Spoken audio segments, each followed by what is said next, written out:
In this video, we will discuss about velocity time graph.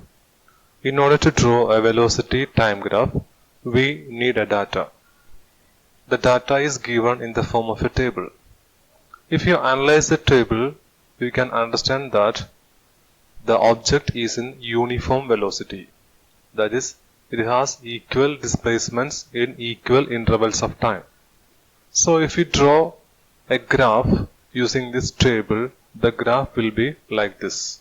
So it is shown in the video. Just see what's the peculiarity of this graph. It's a straight line which is parallel to x-axis. That is, the velocity time graph of a body which travels with uniform velocity will be a straight line parallel to x-axis. So what's the difference between the graphs of bodies which travel with uniform speed and uniform velocity?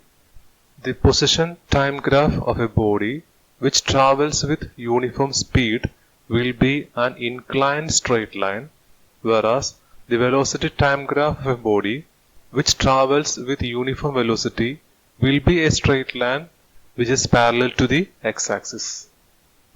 Can you find out from the graph the displacement of the object between the second and the 8th second? Here the duration of time is 8 minus 2 is equal to 6 seconds. We studied that velocity is equal to displacement by time. Therefore, displacement is equal to velocity into time. Here the velocity is 10 meter per second and time is 6 seconds. So if we calculate displacement, we will get 10 into 6 equals 60 meter. So we have got displacement 60 meter.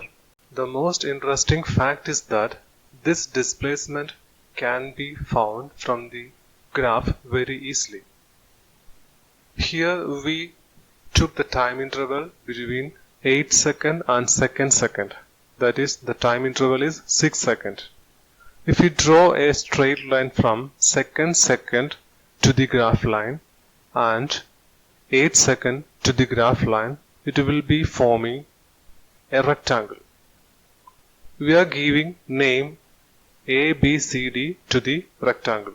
So let's consider the rectangle A, B, C, D.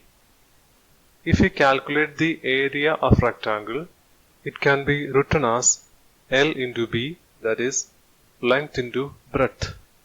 If we consider the rectangle ABCD, its area will be equal to either the product of AB into AD or the product of BC into DC.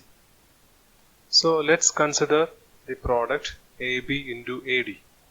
Here AB is the initial velocity and AD is the duration of time. And if you substitute the values here, AB is equal to 10 meter per second and AD is 6 second.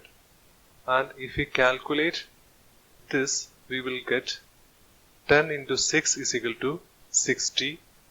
In the previous calculation, we have found that the displacement was 60 meter. So we can conclude that the displacement found by the calculation is equal to the area of the rectangle ABCD. In short, we can say that the displacement of a body within a definite interval of time is equal to the area of the portion under velocity time graph.